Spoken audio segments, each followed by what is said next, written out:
Hi, good morning, everyone. I am Deepak. Uh, I will do a quick intro of myself and then we'll introduce the panel. I am co-founder and CEO at Visage Lines. Visage Lines is a parent company of Bombay Shaving Company. We have three brands. Bombay Shaving Company is men's hair removal and personal care brand. We have second brand called Bombay, which is a women hair removal and personal care brand. And a third business, 100 Days, where we take large offline brands online. So we run D2C business for Durex, Enfa, NMR, and a lot of other brands. That's the capability we extend to other brands. I think very interesting topic in terms of innovation. I think all of us kind of are there because we have innovated in different ways. So the topic we'll be spending time on today is innovation as a mindset driving Continuum at D2C, and I have very esteemed panel from kind of different spaces. So I have Akshay, who runs Sada. Sada is a I think women apparel brand. He will talk specifically about what he do. I have Shelly. She's from Fix Dharma. Again, I think they have a very different journey. They started offline first and then moved into D2C. And we have Ripunjay, who is running a health supplement and nutraceutical brand called Wellverse Health. So I will start with kind of I will let you guys introduce your brands and maybe also tell us what does innovation mean to you as a founder and as a brand to start with, and then we'll kind of get into deeper discussion into innovation for D2C.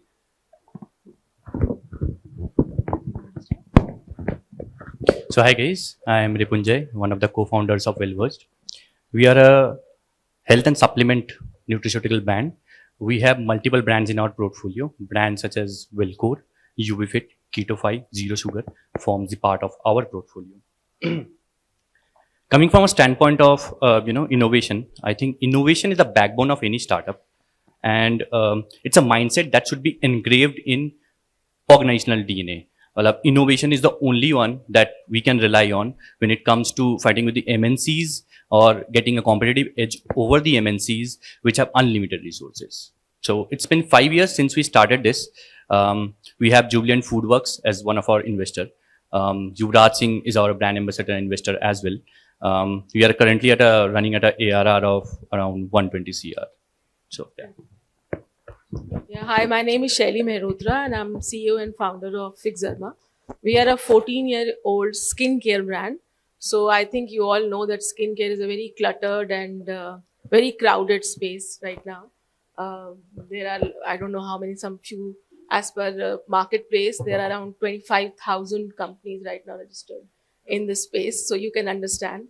So I definitely agree. Innovation is the key to success right now because, and you have to keep innovating.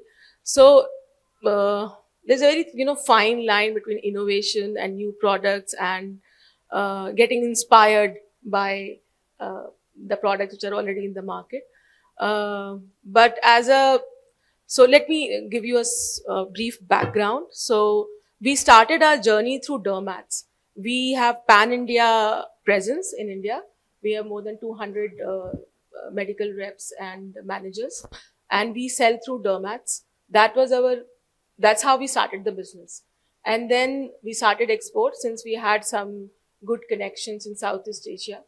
So we right now export to 32 countries.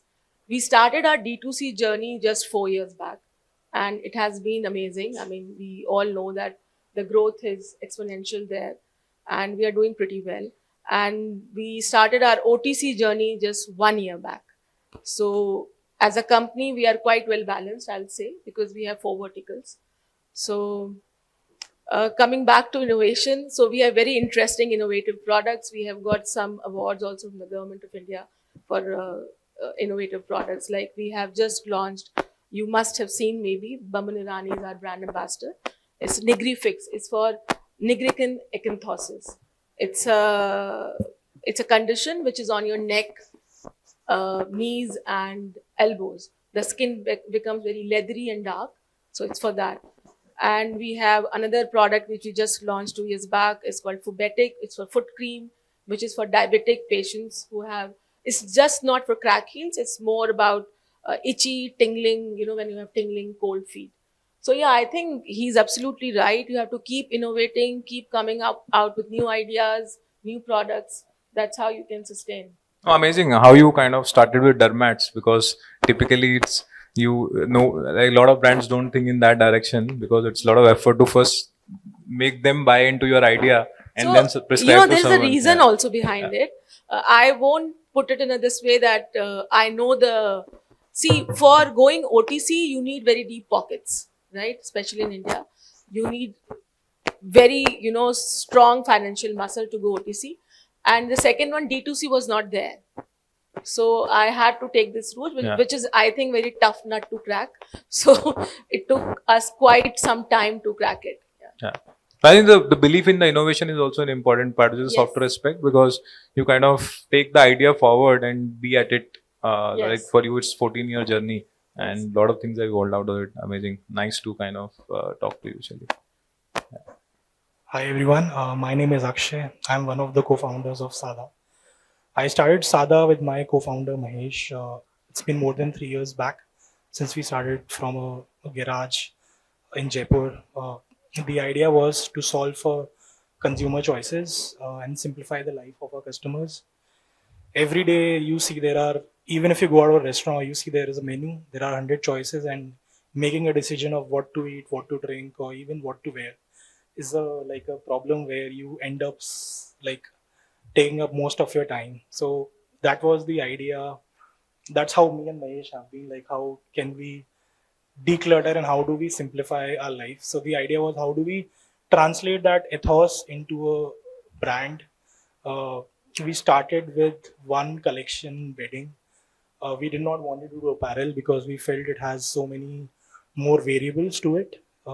Because before Sada, we both of us were doing a business in hospitality called Bluebirds. It was like a experiential hostel based in Jaipur. So we started with bedding. We got into clothing. So Sada turned out to be like a COVID baby for us. And so the journey has been quite amazing. It has been like from a team of 5, we've now grown to a team of 130 people, totally bootstrapped. We sell 10 styles on our website. That's it. So we are a totally unconventional brand. We don't call ourselves as fashion because we are totally focusing on timeless essentials. And the idea is that how do we build a wardrobe that is not just limited to women, but for the entire men's, women's, etc. Like how do you build a more thoughtful wardrobe? And for us, innovation has been like great ideas. How do you ideate? How do you observe? And how do you execute in the most agile way? Amazing. No, so when I saw, I'm meeting Akshay and Mahesh for the first time, and I saw like they came in this white linen shirt and would reflect. I think the brand was completely oozing out of what they were wearing. So, and I like what you said. I think you choose what you want to be and you don't want to be, which is a great, and especially when fashion is a cluttered category. While you don't call yourself fashion, but you compete with them, but you choose what you want to be is an important part of building a successful business over a long time. So great. So we'll start with maybe we'll start with Ripunjay and Shelly. I think the question for you, and a lot of this actually will come from our own experiences. Feel free to kind of add your own nuance to the question.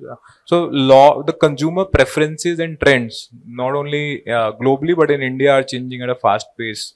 I think the way things are getting disrupted in every space, right from the legacy brands getting disrupted by brands like us through innovative business models or innovation in products, to certain industries completely getting disrupted because consumers are getting more aware. They are kind of focusing more on sustainable, health-led, wellness, and the preferences are completely evolving, right? So how do you keep your organization relevant to these evolving consumer preferences through innovation at every stage? So I think that's something we'll love to know from you. We'll start with Ripunjay. Yeah. So as I said, innovation is core to D2C business.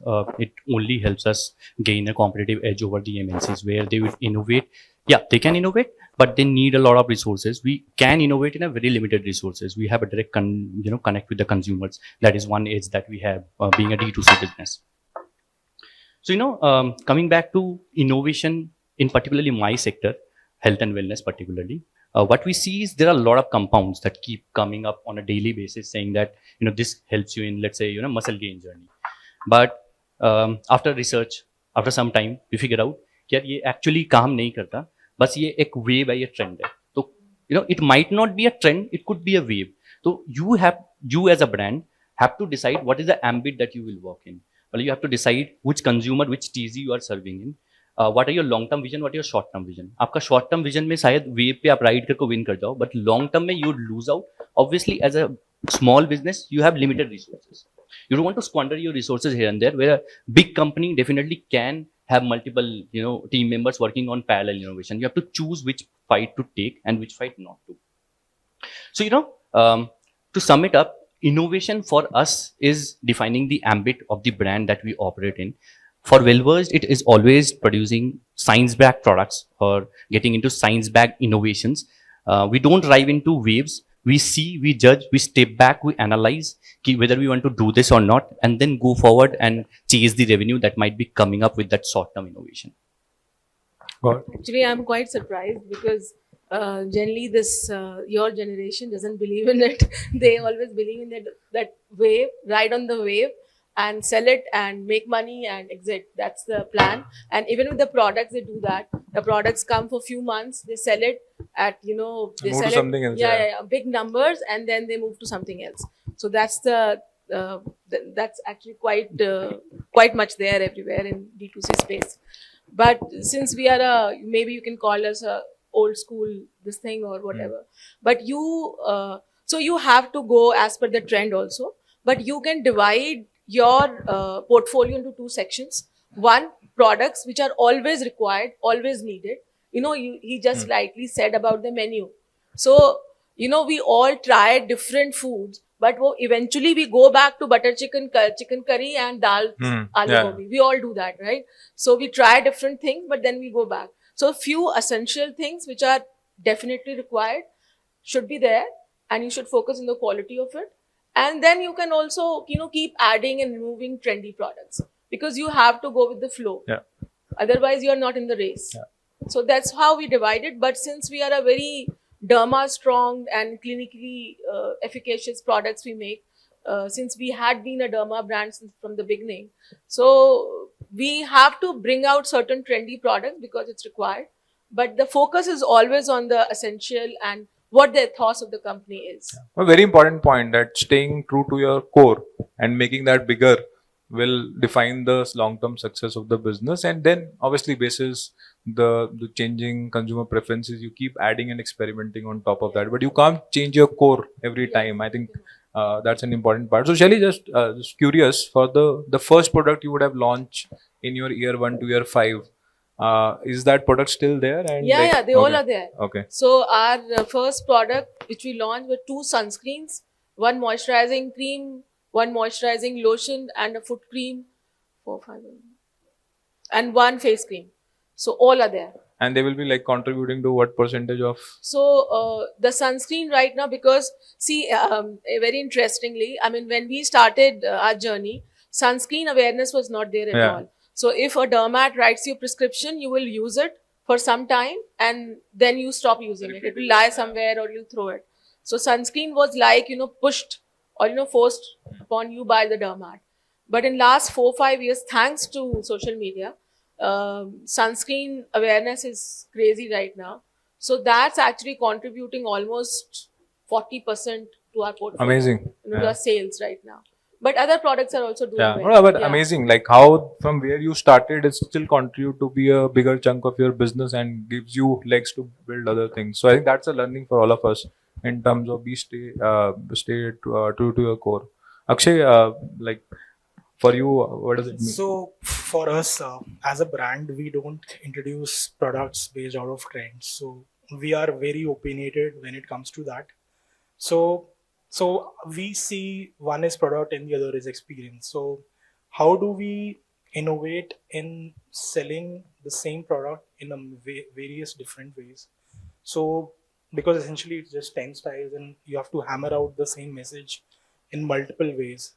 So our team and most of it in the last 3 years, while people have increased in the organization, a lot of it initially was that driven by Semi or Mahesh or very few people.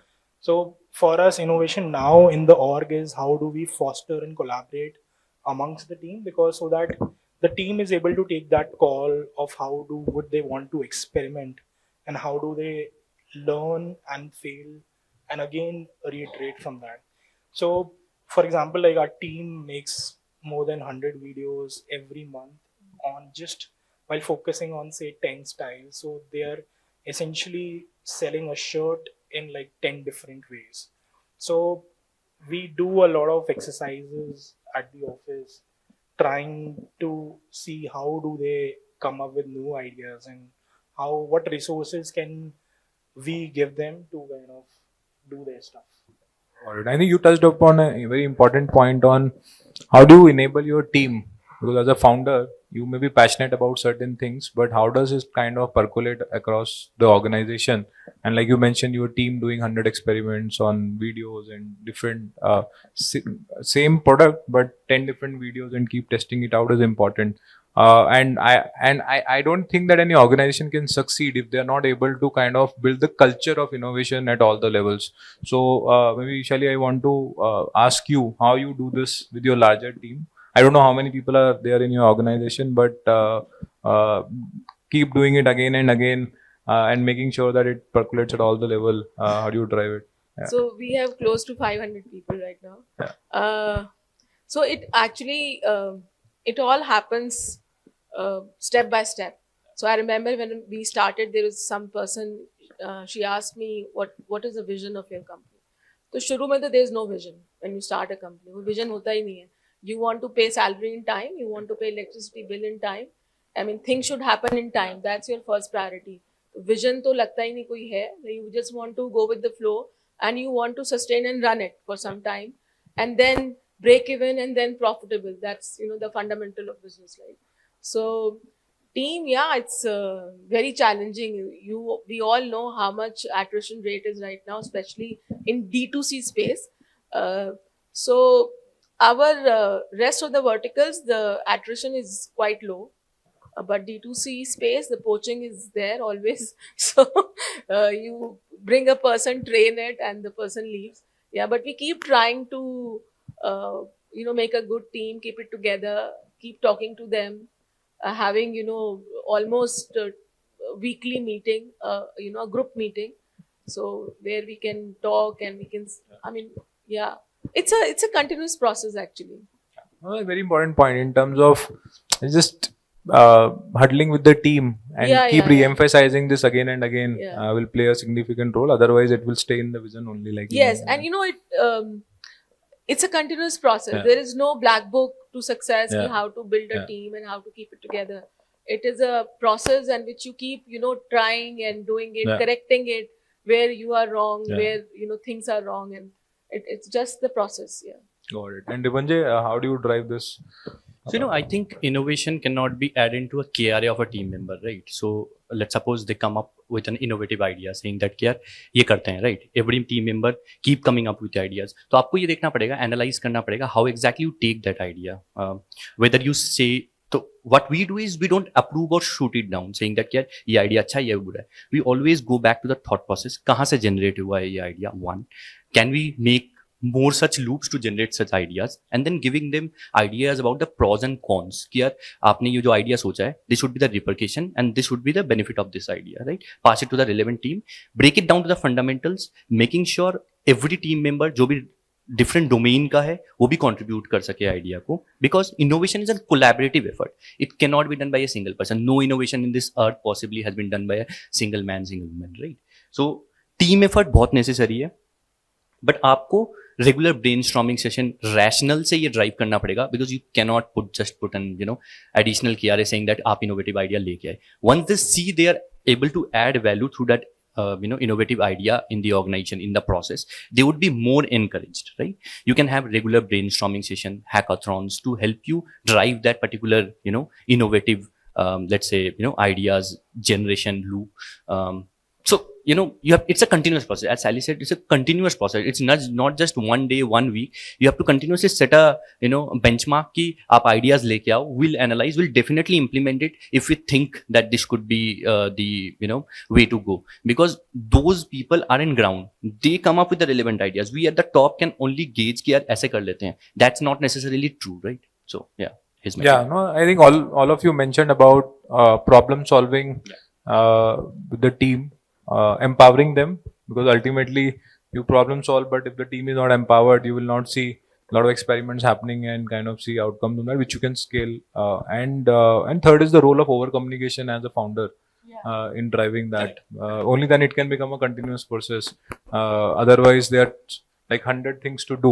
One thing I keep hearing that like bandwidth is a challenge, right? So how do you make sure that your role as a founder in kind of over communicating becomes an important part? Very interesting. I think there are certain strategies we all as a founder need to also adopt. You can't keep it kind of also need based in terms of how you make sure that innovation keep happening. Like for us, our competition is Gillette, Philips, Wheat, Venus, etc. These are large MNCs with deep pockets. And how do you challenge them? And a lot of people have tried this in the past. For example, when we launch our razors, we kind of realize that launching a razor against Gillette you need to kind of do a deep traditional media spends to just get a decent share of voice on the traditional media. So we actually took the conversation to the streets.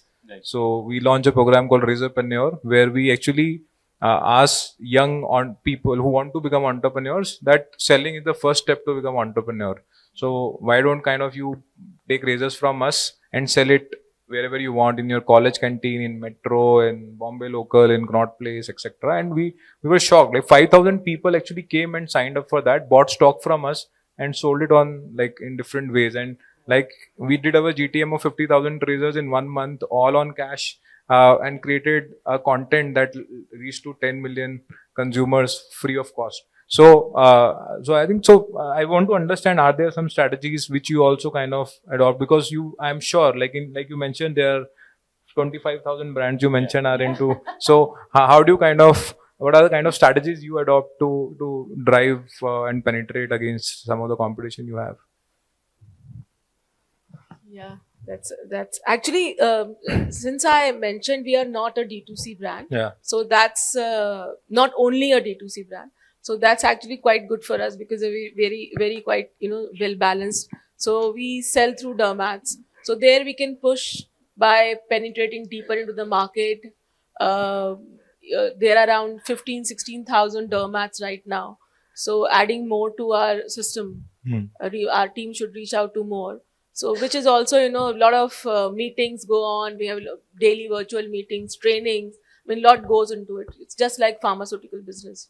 And OTC we have just started, so placing it there, and the movement should be there. Yeah. So we generally we have two kind of sales. We say not like the regular business. So you can call us maybe old school or whatever, but that's the way it is.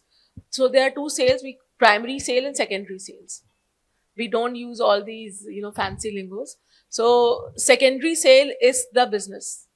So which actually where you get your cash flow from. So primary sales, we call it dumping. So doing primary sales is easy. Primary sale is, just for audience interest, is a movement from your factory or warehouse to distributor. So generally when these D2C companies move from D2C to omni-channel to OTC offline, they start dumping and they call it sales. So we call this not sales, that's primary sales. So our incentives, our targets, everything is on secondary sales. Very interesting. So that's how, so our language is very different than this ARR and GMP. Yeah. So I have spent a lot of time with, I was with Colgate Palmolive. So amazing to see like brand in your journey, speaking the language which large brands will speak when they are building offline GTMs and also innovating on that. Like frankly speaking, all of us want to kind of quickly go to the market and start seeing the sale, but you took a dermat route because I believe dermat rule will not generate sales on day one, right? No, It's a, no. It's a continuous See, process of building it's relationships. like it's the toughest one, to be Yeah, honest. So many companies right now have just started, tried that route, but they Yeah. just back off because you have to keep meeting the dermat. Yeah. They won't welcome you, whoever you are. There, nothing works. Yeah. So no influence works. So you have to keep, introducing your brand, your company, first time, second time, third time, fourth time. Then you get an entry. Then your brand would come on his paper. It's not easy. Yeah. So, then slowly it starts building up the brand. Yeah. So the KOL, the key opinion leaders would first start writing. Yeah. They are the toughest ones. And then the smaller one starts writing. So it's a slow, but a very good, Long term. it builds the brand very strongly in the Yeah. market. No, I think innovation in GTM is something you don't hear a lot. So this is a very good example on how Yeah, Fix and Sharma it's has not done- like, yeah. when you stop your influencer marketing or anything, your product stops selling. Because since you have made that groundwork has been done, so it keeps selling.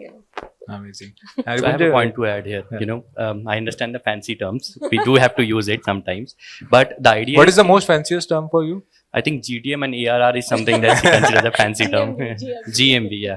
So I think D2C brand अब GMV तो use नहीं करते. That's those Investors have become smart. हाँ, investor अब वो net पे ही बात करते हैं, हम भी नेट पे ही बात करते हैं अब, ठीक है. So the idea is कि you should know when to become omni channel, right? You can start any of the platforms, be it online, offline, right? दूसरा चैनल तभी आप स्टार्ट करो जब आपको लगता है कि ये सैचुरेशन आ जाएगा इस चैनल में. द आइडिया इज कि इवन इफ ऑनलाइन भी है तो भी आप Amazon में स्केल करो. Try to scale up Amazon to a decent amount and then go to Flipkart और मे बी और D2C वेबसाइट. आप अगर सब जगह कोशिश करोगे कि यार इस पे भी बढ़ा लेता हूँ, इस पे भी नहीं होगा. And then obviously going to offline is a very different ball game altogether, right? But if you create an decent organic pool where people are coming by themselves asking a chemist or a supplement store saying that यार ये brand Wellcore for example चाहिए या UV Fit चाहिए, those are our brands, right? Then you get inbound queries. We do get lot of queries from our customer service channel saying that यार हमें ये product चाहिए. Then you understand this is the right time to go to the offline channel, right? And there are strategies to counter that as well. जो traditional problems है, by when I say that credit cycle हो गया या of take हो गया, right? Primary जो sales होती है, just dump the PO and count it as a sales. They will come back as an RTV for you, right? And D2C founders have now become smart as well, right? They are not chasing the GMBs or the revenue. They know sooner or later those products would come back to you, and it would be difficult to manage that. For us, it's a perishable product, right? For them also, it's a perishable product. You can't rely on कि 6 महीने बाद वो product आ जाएगा. It would be of no use, and the books of that particular month would definitely go bad, right? So you have to be very smart about when to do, what to do, and this will help you win, in the longer term. Don't go for a short-term strategy. That's how my take on it. Very interesting. Have a long-term view on how you're kind of taking your product to the market. Short-term will give you short-term success, but long-term pain. So, yeah. So for us, it is quite simple that we started with one channel 3 years back, that was just website, and we consciously did not choose say a marketplace because we felt ki to know the customer pulse you need to talk to them, you need to have an access to your customers and knowing what is working and what is not working.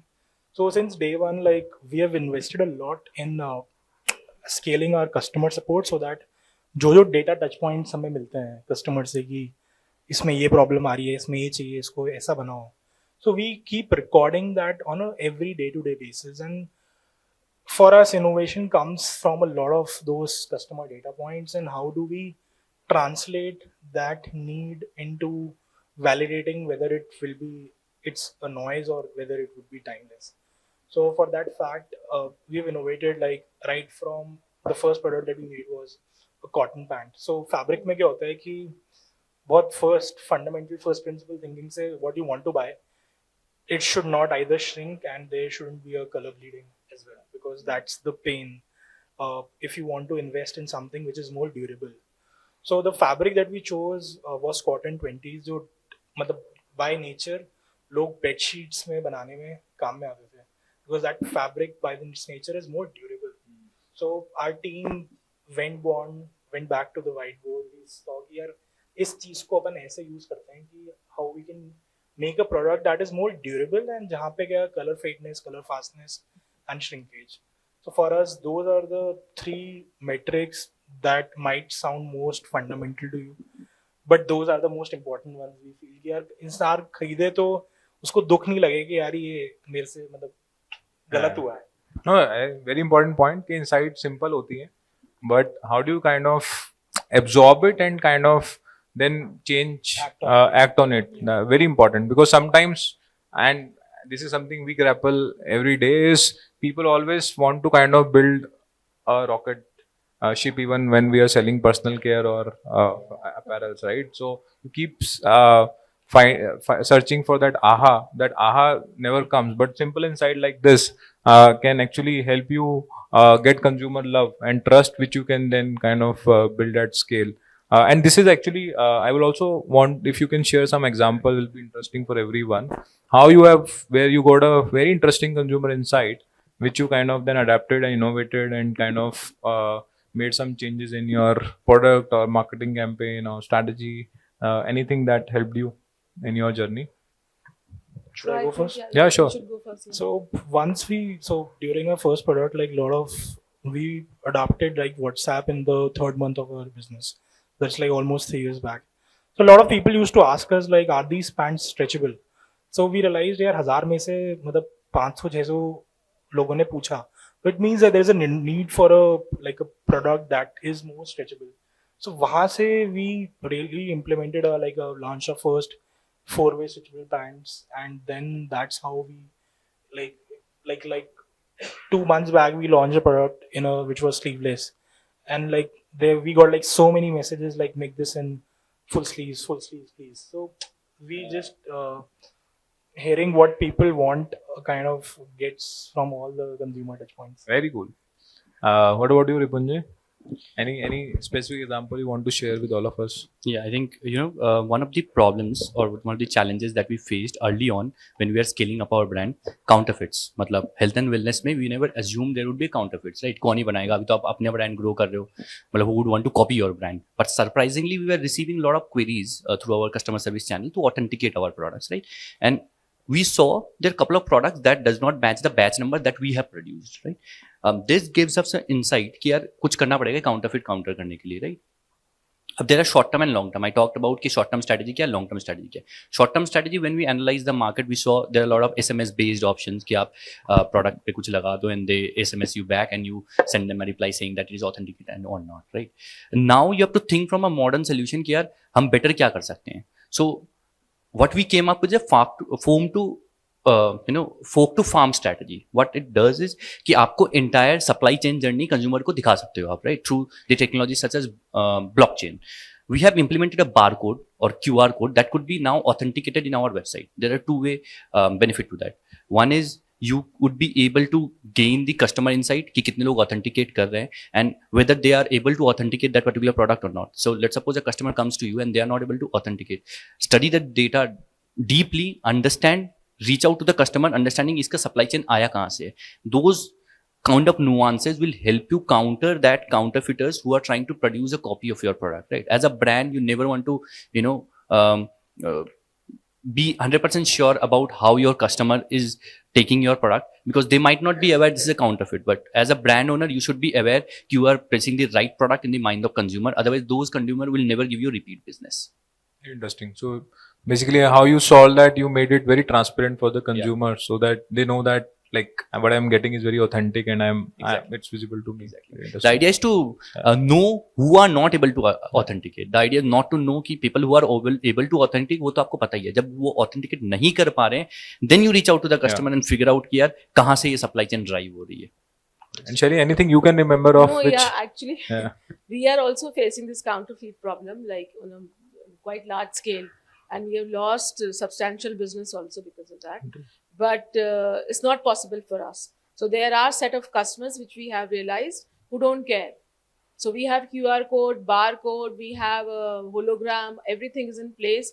People are ready to buy even without the outer covering. They don't care. It has to be less price. So that is still there. I mean, and we keep trying to file a case, legal case, वो भी चलता रहता है. I mean, it's absolutely useless. Sadly, you are spending money on that part. But there are certain marketplaces who don't do much about it, like Meesho and Flipkart and Snapdeal and all. While Amazon is very strict. So if you have the trademark and you are the rightful owner of the trademark, they don't allow any other seller. But they say we have 2-tier, 3-tier city people who are more very price conscious. So they indirectly told us that we won't do anything about it. It's Nike shoes selling for 400 rupees, and there are people who are buying it, knowing that it's impossible. Then you have to understand that the people exist who want to buy a product for 180 rupees, which is selling for 400 rupees. So that's this is a real, like, both of you actually touched upon counterfeit. It seems like as the brands start getting bigger, there are other problems to tackle beyond growing your sales. And how do you kind of start thinking it and start building in your basic processes, product development? I think it's an insight for all of us to kind of take from it. I think this has been 4 people talking in front of 40 people for a long time. I have one question for audience. And I think there's a lot of chatter about entrepreneurship, D2C in India for last 8 to 10 years. Which are the most innovative D2C brands in India which you kind of look up to? Anyone can raise hands and talk about it. Why?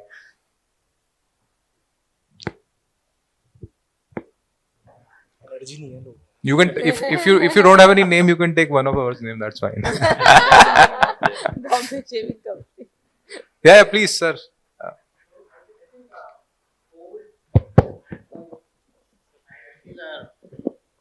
Bolt and Boat. Okay. I think both are innovative in the sense they claim they're manufacturing in India. I don't know if they actually are, but it is pretty much all Chinese product being sold in India, right? And I mean, they have become huge brands.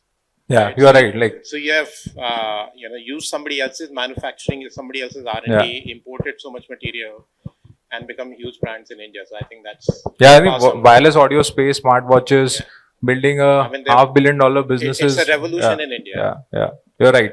So even in a category which is commoditized to large extent, or there were only very specific Japanese players kind of ruling that, how Indian brands have kind of innovated on marketing first and then kind of manufacturing is something very interesting. Anyone else?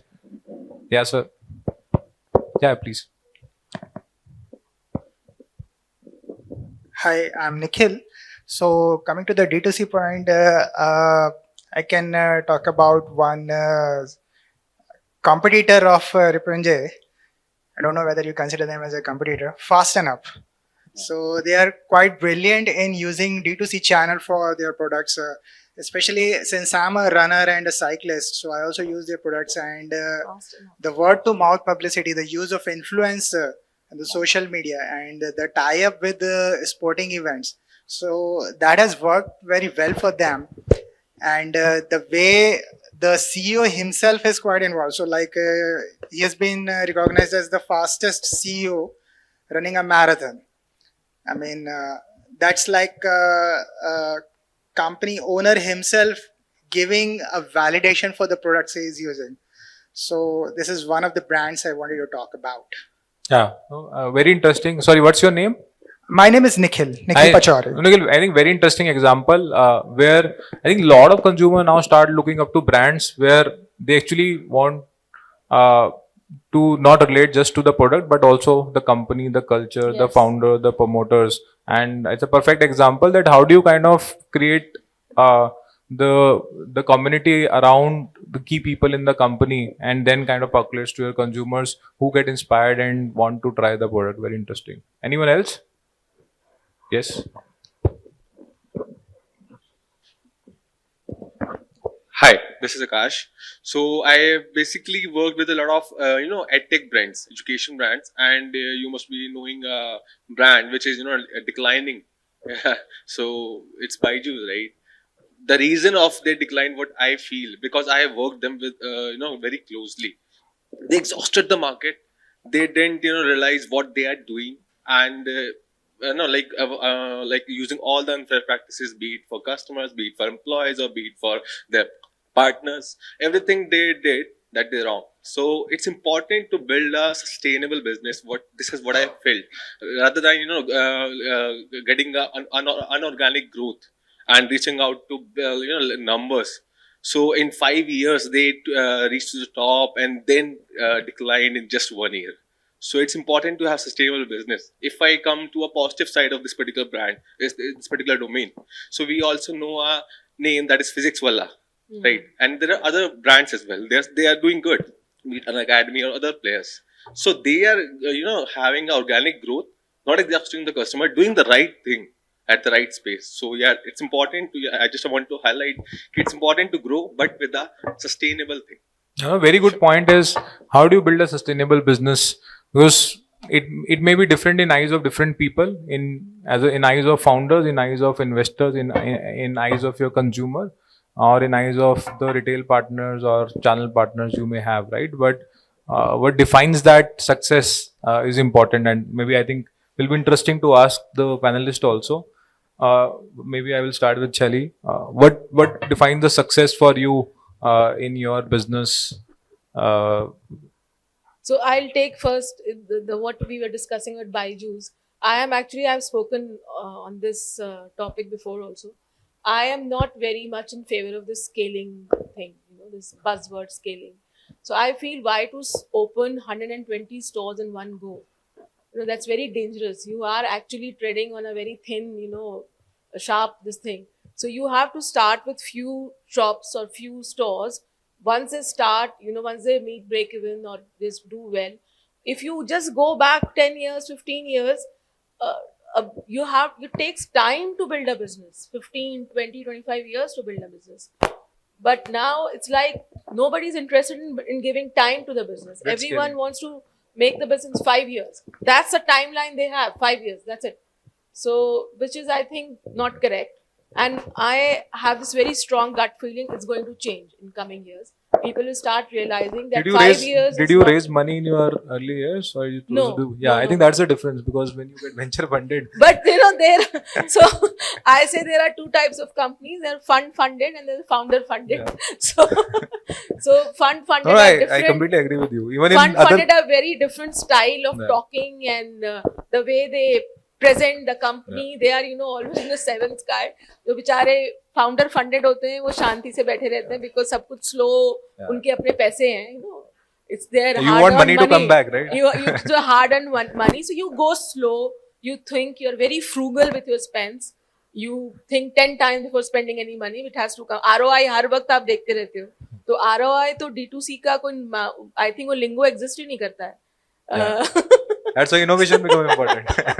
So yeah. No, you're right. So and I think that's a fundamental difference.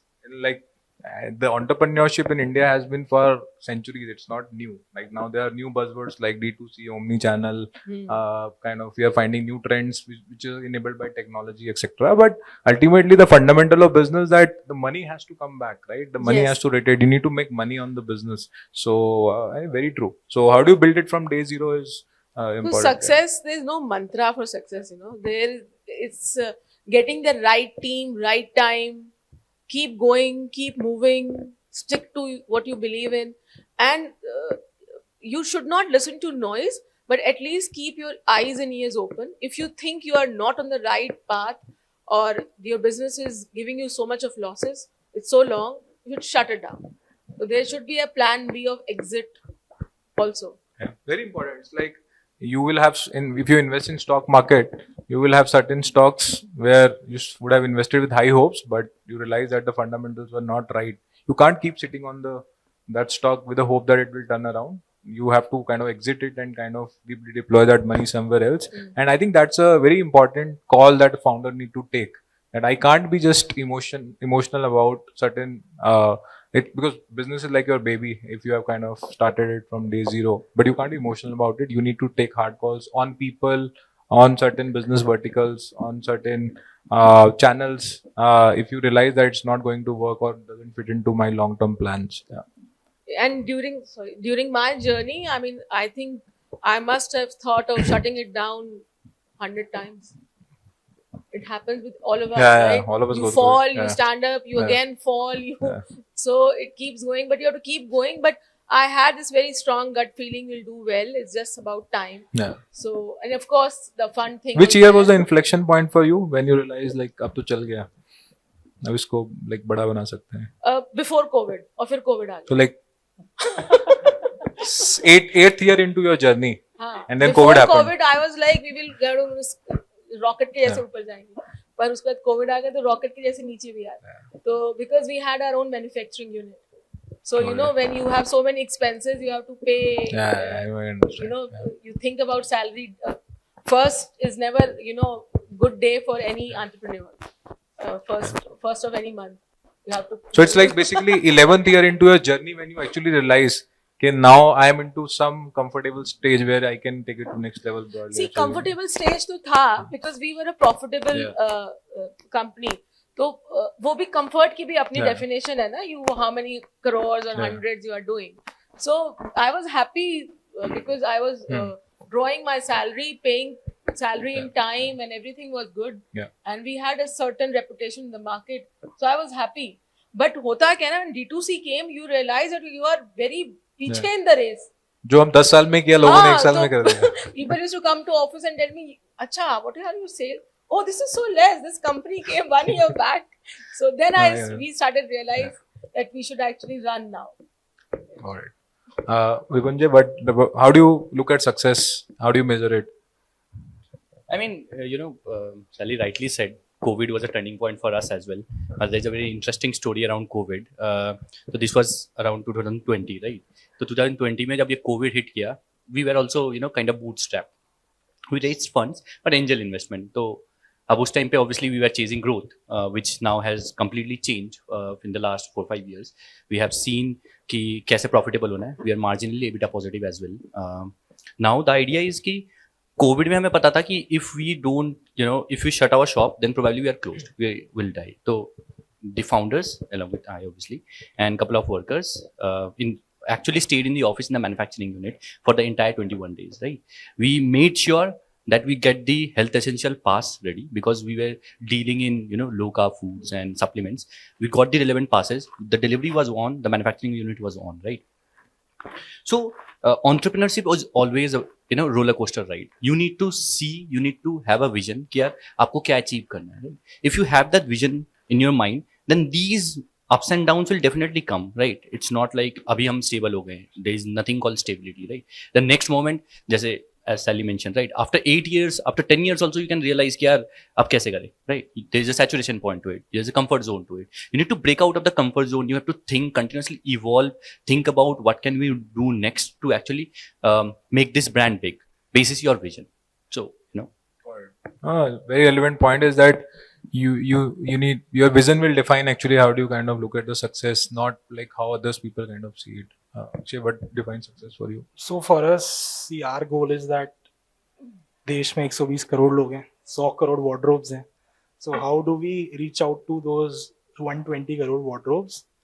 Obviously, for any entrepreneur in the fastest time, but by not diluting on the customer experience, because India में क्या लोग गाली जल्दी बकते हैं, तारीफ करने में बहुत टाइम लगता है. तो और जब खुद का पैसा लगा होता है तो और ज्यादा चुभता है.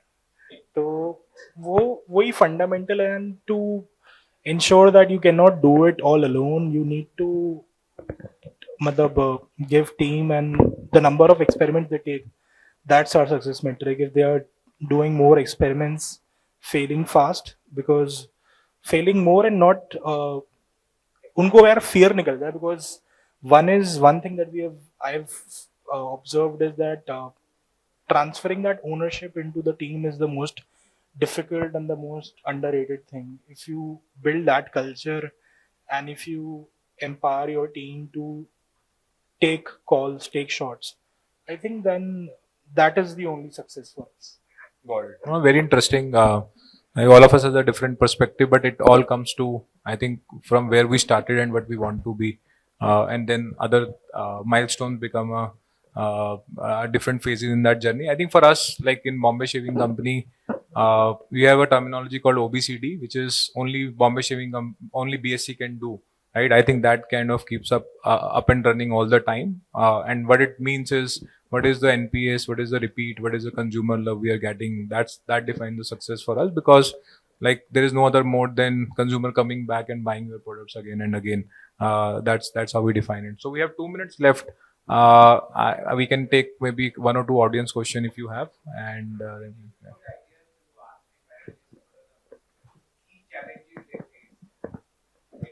Okay, quick one-liner. What is? So I think different scale but different challenges there. Early on there are different challenges such as how do you set the operations, right? And the scale operations are ready. Then you face the challenge of how to scale up from here. So I mean, there is no one challenge I would say, or no key challenges that we face overall in the journey. It is ups and downs. Sometimes some channels, challenges comes up, and the other time the other challenges. So basically, you're saying 1 to 10 is become a different challenge. Exactly. Yeah. See, 0 to 1 is different. Yeah. 1 to 10 is different. There's no one challenge. They keep changing their face all the time with me. So every day there is a different kind of a challenge. One day you come to office and you feel actually very good and you are in a good mood. Things are absolutely fine, and the problems you had, you have already solved them, and then a new problem pops up from nowhere. Somebody comes with a resignation also, a very important person, and you have no clue actually. Yeah. Then you have no clue how to react. So I think there is no end to challenges. So we are a manufacturing unit also, and to be very frank, not many. So we deal with the drug department, and when we started our manufacturing, excise was in place. So you can understand, we are not in that. They are making herbal product. We are a chemical-based company, and we take all drug approvals before we make anything. Our COAs, MSDS, everything is in place since we export also. And we export to some very difficult countries like Vietnam, Philippines. There are more stringent rules than US. So we have also US FDA clearance. So I think if you put your system and people in place, regulatory and problems are not there. So even I have, this question comes to me so many times, that being a woman, you must have faced many challenges dealing with the government department. But strangely enough, if they know there is a woman waiting outside, they ask, "Pehle aapka kaam kar dete hain."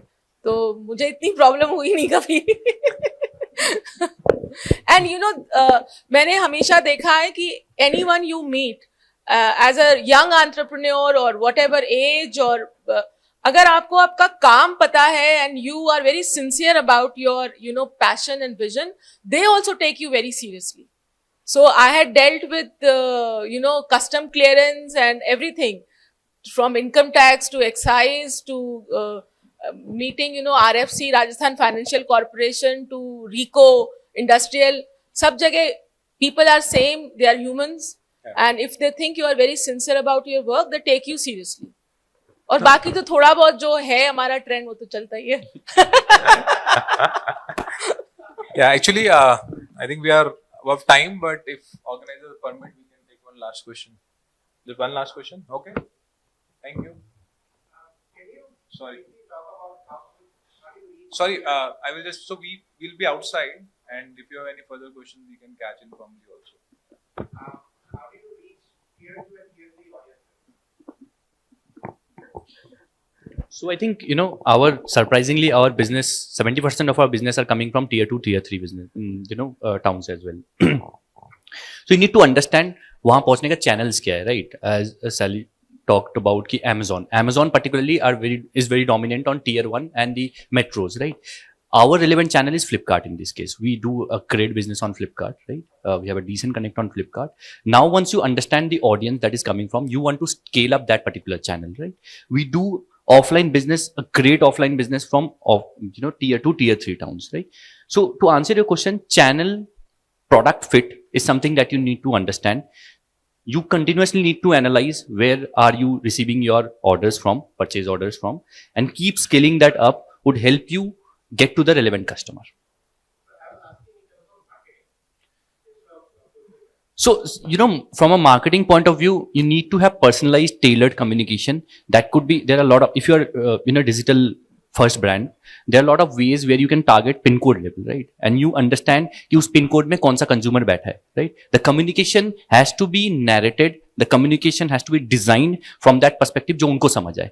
And if you are able to target that, this could be a very difficult standpoint जब हम traditional era या हम print marketing में deal करते हैं. अगर digital में आप deal करते हो, जो targeting options अब available है, it's not very difficult to target even tier 2, tier 3, whatever pin code you think the consumers are. I would want to add like what we felt is that going vernacular in the messaging plays a big part. That देखो at the end of the day पैसा तो Facebook, Google को ही जाएगा. But how you put the content out in different languages, it can really मतलब break through.